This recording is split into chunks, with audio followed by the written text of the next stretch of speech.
Assalamualaikum warahmatullahi wabarakatuh. Hai teman muslim semuanya, perkenalkan saya Nabila dan saya Radinka.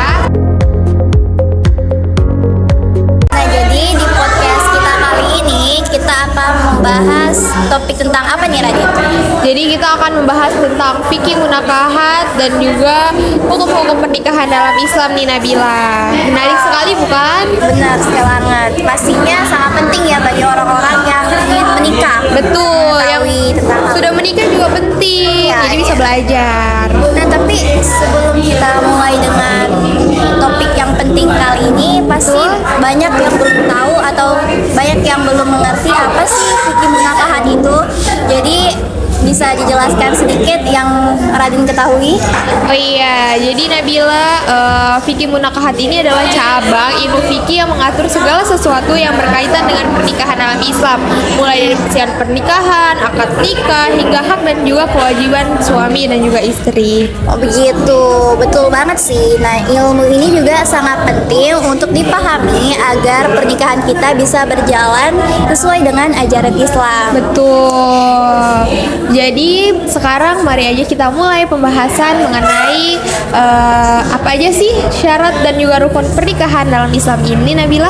Kalau untuk rukun pernikahan itu ada 5.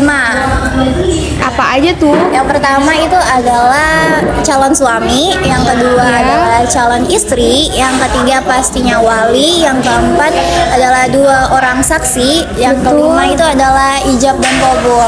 Betul. Jadi iya sih, nah mungkin juga kan pernikahan itu berlangsung tanpa ada ya kedua mempelai, Ya, itu benar calon banget. suami dan Pasti. juga calon istri.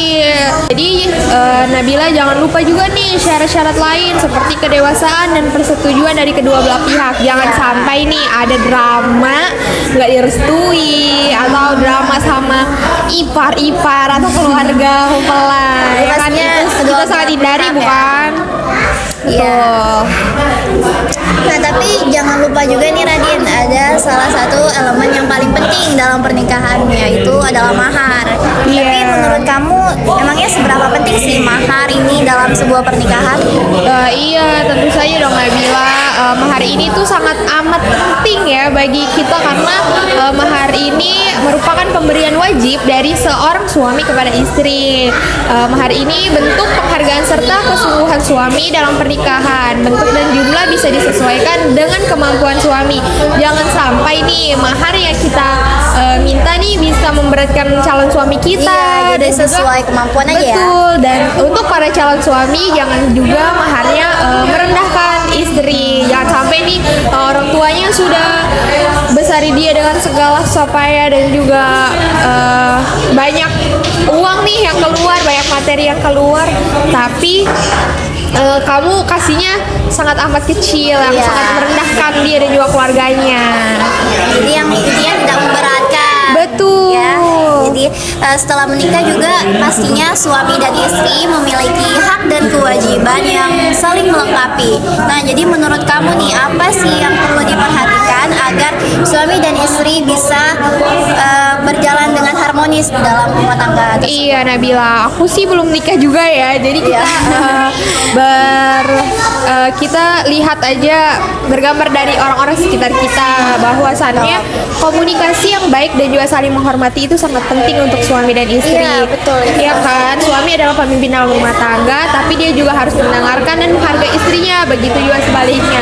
Jadi untuk para calon istri dan juga istri, jangan sampai kalian merendahkan suami kalian dengan membantah dan juga ya banyak hal lah gitu. Iya. Begitu juga suaminya. Ya, walaupun begitu ya kita sudah berusaha nih kan Betul. untuk menjalani rumah tangga yang harmonis, tapi kan pasti tidak ada rumah tangga yang selalu mulus tanpa Betul. adanya konflik, maupun konflik kecil yang hal-hal Betul sepele sekali. maupun yang besar gitu.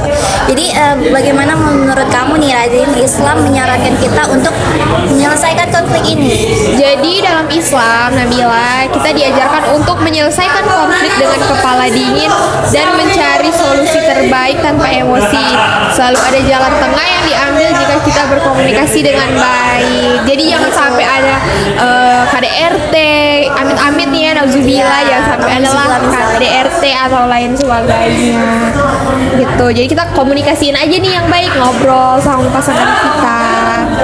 Nah, tentunya kan semuanya juga berharap ya pernikahannya tuh bisa langgeng, Betul berjalan sekali. harmonis, sakinah, mawaddah warahmah. Iya. Nah, tapi misalnya jika harus berakhir nih tanpa bisa menyelesaikan masalahnya, kan Betul. Islam juga memberikan panduan tentang adanya perceraian. Betul. Nah, bagaimana sih seharusnya proses tersebut dilakukan sesuai syariat Islam? Iya, jadi sebisa mungkin kita hindari ya yang namanya perceraian ya guys. Untuk pala catin calon pengantin, kita juga yang menikah, apalagi yang sudah menikah. Betul. Kita semua pasti berharap kita dijauhkan dari perceraian. Tapi kalau misalnya memang konfliknya sudah tidak bisa diselesaikan lagi, sudah mentok, kita harus ambil jalan itu.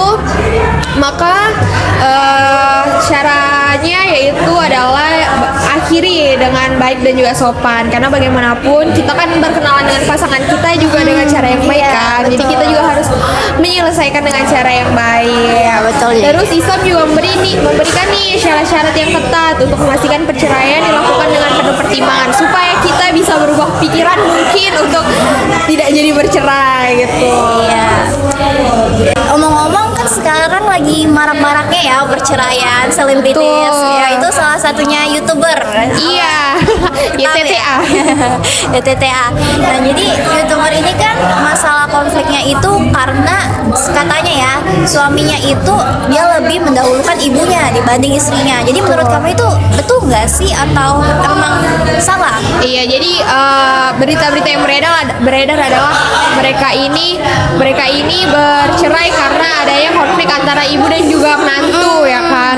Jadi menurut aku kalau misalnya sebagai seorang suami ya harusnya dia bisa mendapatkan diri gitu untuk membela istrinya, tetapi juga tidak melawan ibunya karena bagaimanapun ibunya tuh yang melahirkan. Tapi untuk para suami di Islam sudah disebutkan bahwa doa yang paling mustajab ketika sudah menikah adalah doa istri. Iya Jadi sih, betul. karena kan kita ambil karena suami ini ambil istrinya dari orang lain kan, dari keluarganya. Nah, masa juga kalian sudah ngambil dia dari keluarganya terus kalian campakkan begitu aja ya kan. Jadi belalah istri kalian, tapi jangan sampai kalian juga membantai ibu kalian. Iya, Jadi karena kan berlaku adil. Ibu kan itu kita nggak bisa milih ya. Betul. Kita mau ibu yang seperti apa. Betul. Anak juga kita nggak bisa pilih Iya. mau anaknya seperti apa. Jadi Betul. salah satu yang bisa kita pilih itu adalah jodoh kita Iya, sendiri. betul. Jadi perlakukanlah istri kalian atau suami kalian secara baik-baik. Iya, karena kan nanti kalau misalnya kita sudah